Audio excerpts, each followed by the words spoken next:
શ્રી સુવિધિનાથ ભગવાનનું સ્તવન. એમાં 8મા સ્તવનના અંતમાં આનંદજીએ કહ્યું, ચંદ્રપ્રભુના સ્તવનમાં, કે પ્રભુના ચરણ કમળની સેવા કરવાથી મોહનીય કર્મનો ક્ષય થાય છે. પ્રભુના ચરણ કમળની સેવા કરવાથી, માટે હવે પ્રભુની સેવા કેમ કરવી તે હવે શ્રી સુવિધિનાથ ભગવાનના સ્તવનમાં જણાવે છે. સુવિધિ જીણે સરપાય નમીને શુભ કરણી એમ કીજે રે, અતિ ઘણો ઉલટ અંગ ધરીને પ્રહ ઉઠી પૂજી જે રે. સુવિધિ જીણે સર પાય નમીને શુભ કરણી એમ કીજે રે.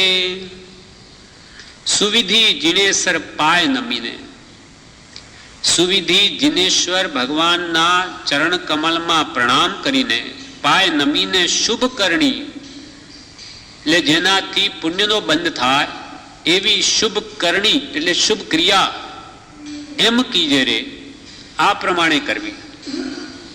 કેવી રીતે કરવી? તો કે અતિ ઘણો ઉલટ અંગ ધરીને, એટલે અત્યંત અંતરમાં અત્યંત ઉલટ એટલે ઉલ્લાસ ભાવ, ભક્તિ ભાવ લાવીને અથવા ઉલ્લાસ ભાવ ધારણ કરીને સવારમાં ઉઠીને જ પ્રભુની પૂજા કરવી. સુવિધિ જીણે સર પાય નમીને શુભ કરણી એમ કીજે રે. કેમ કીજે રે? તો કે અતિ ઘણો ઉલટ અંગ ધરીને, અંગમાં અત્યંત ઉલ્લાસ ભાવ લાવી કે હું કોણ? મારા ભગવાનની પૂજા કરવા જાઉં છું. મારા ભગવાન કોણ છે? 3 લોકના નાથ છે, એના જેવો જગતમાં કોઈ નથી, એવો ઉલ્લાસ ભાવ લાવી અતિ ઘણો ઉલટ અંગ ધરીને પ્રહ ઉઠી પૂજી જે રે. પ્રહ એટલે પ્રભાતે ઉઠીને પહેલા ભગવાનની પૂજા કરવી. પહેલા પૂજા ભગવાનની પૂજા કહો અથવા ભક્તિ કહો, એક જ છે. પ્રહ ઉઠી પૂજી જે રે. સુવિધિ જીણેશ્વર પાય નમીને શુભ કરણી એમ કીજે રે. આ સ્તવનનું મહાત્મ્ય કૃપાળ દેવે 571 પૃષ્ઠ ઉપર ઋષભદેવ ભગવાનના સ્તવનના અર્થ જ્યારે કૃપાલદેવ કર્યા તેમાં કહ્યું છે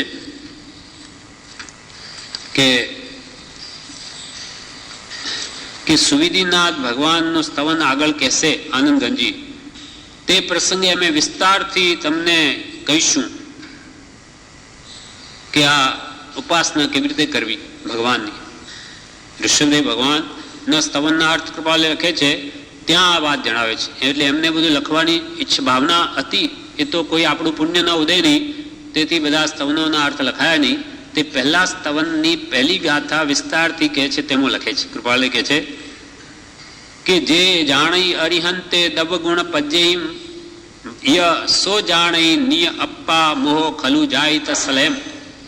જે ભગવાન અરહંતનું સ્વરૂપ દ્રવ્ય ગુણ પર્યાયથી જાણે તે પોતાના આત્માનું સ્વરૂપ જાણે અને તેનો નિશ્ચય કરીને મોહ નાશ પામે.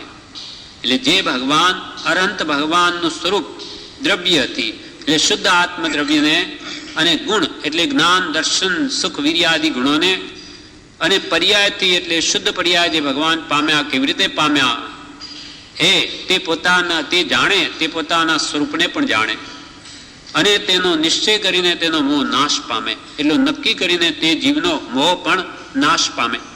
જે ભગવાનના દ્રવ્યગુણ પર્યાયથી જાણે તેનો, તે ભગવાનની ઉપાસના કેવા અનુક્રમથી જીવોને કર્તવ્ય છે તે 9મા સ્તવનમાં શ્રી આનંદ ઘનજી કહેવાના છે, જેથી તે પ્રસંગે વિસ્તારથી કહીશું. કૃપાલુ શું કહે છે કે તે ભગવાનની ઉપાસના કેવા અનુક્રમથી જીવોને કર્તવ્ય છે, કેવા ક્રમપૂર્વક ભગવાનની ઉપાસના આરાધના ભક્તિ પૂજા વગેરે કરવી તે 9મા સ્તવનમાં શ્રી આનંદજી કહેવાના છે. સુવિધિ જીણેશ્વર પાય નમીને એમાં કહેવાના છે, જેથી તે પ્રસંગે વિસ્તારથી કહીશું. તે કૃપાલ કે તે પ્રસંગે અમે વિસ્તારથી તમને જણાવીશું, પણ આપણા ભાગ્ય નહીં. હા, દ્રવ્ય ના ભગવાનનું શુદ્ધ દ્રવ્ય છે, શુદ્ધ આત્મ દ્રવ્ય. એને કેવી રીતે જાણ્યું અથવા જાણવાના ઉપાય શું? હા, ગુણથી જાણે. એટલે પછી પાછું કહ્યું ને, જ્ઞાન દર્શનાદિ ગુણોથી અને શુદ્ધ દ્રવ્યને જાણે. આપણું અશુદ્ધ દ્રવ્ય છે, જેનો ભગવાન જેવો આપણો પણ આત્મા શુદ્ધ, પણ એના જ્ઞાન ગુણે કરીને જાણે તે ભગવાનના જ્ઞાન ગુણો કેવા, તેવો મારો પણ, હું પણ જ્ઞાન દર્શન સુખ વીર્યનો સ્વામી છું. અને પર્યાયથી જાણે મારો અશુદ્ધ પર્યાય એ શુદ્ધ પર્યાય, બાકી શુદ્ધ નિશ્ચયથી હું પણ ભગવાન જેવો. એમ જે ભગવાનના શુદ્ધ સ્વરૂપને દ્રવ્યગુણ પર્યાયથી જાણે તે પોતાનો આત્મ સ્વરૂપને પણ જાણે કે હું પણ ભગવાન જેવો છું. અને તે સાચી રીતે જાણે તે પ્રયત્ન કરે તો તે પણ તે રૂપ થાય. એમ અહીંયા કે ભગવાનની આરાધના કેમ કરવી, એવા ભગવાનની એ સ્વરૂપને કેમ પામવું, તે વિસ્તારથી 9મા સ્તવનો આનંદગંજી જણાવશે. ત્યાં અમે વિસ્તારથી કહીશું. તે કૃપાલને તો આપણને મળ્યું નહીં. હવે જે માણેકચંદ ઘેલાભાઈ એમના કૃપાલના ભાગીદારી જે અર્થ કરે આપણે વાંચીએ છીએ, એ નિમિત્તે એના અર્થ વિચારીએ કે આમાં આરાધના ક્રમ કેવી રીતે કયો છે. સુવિધિ જીણેસર પાય નમીને શુભ કરણી એમ કીજે રે કે અતિ ઘણો ઉલટ. ઉલ્લાસ ભાવ એવી વસ્તુ છે કે તે હજારો કર્મનો એક સાથે ઘુસાડ્યો થઈ જાય. ભક્તિ પ્રેમ પ્રભુ શ્રી કે પ્રભુ હરક આવ્યો નથી. ક્રિયાઓ ઘણી કરી પણ ભાવ ભક્તિ સહિત થવી જોઈએ એ નથી થયું, ઉપલબ્ધ થયું અથવા રૂઢિ પ્રમાણે થયું, તેથી એનું ફળ પણ અવંચક ન આવ્યું. અતિ ઘણો ઉલટ અંગ ધરીને પ્રહ ઉઠી પૂજી જે રે. પ્રહ ઉઠતા જ સવારમાં ભગવાનની ભક્તિ ઉલ્લાસપૂર્વક કરવી. અર્થમાં કહે છે આ પૂજા શ્રી સુવિધિનાથ ભગવાનની સ્તવના કરતા તમામ પૂજાની વિધિ આ સ્તવનમાં બતાવી છે. અતિશય ઉલ્લાસ સહિત સવારમાં ઉઠીને ભગવાનની પૂજા કરવી.